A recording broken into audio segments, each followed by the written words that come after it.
আজকে সকালে পত্রিকায় দেখলাম ইউনূস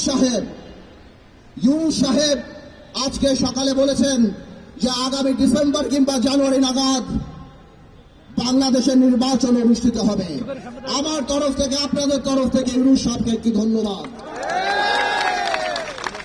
তবে কিছু কথা খোলাখুলি বলে দিতে চাই ইউনূস সাহেব আপনাকে এবং আপনার সরকারকে। ইদানিংকালে আমরা দেখতে পাচ্ছি আপনার কিছু উপদেষ্টাদের কিছু কথাবার্তায় যে তারা আমাদের প্রতি এমন বিরূপ প্রতিক্রিয়া দেয়, এমন ভাবে কথা বলে, এমনকি মনে হয় যে এই আন্দোলন শুধুমাত্র তাদেরই আন্দোলন।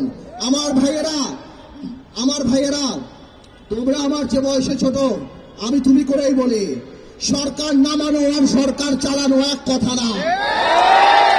ভাইয়েরা, তোমাদের মনে রাখতে হবে, তোমরা হয়তো 10 বলে 20 রান করেছো, কিন্তু 180 রান বাংলাদেশের মানুষ করেছে 17 বছর।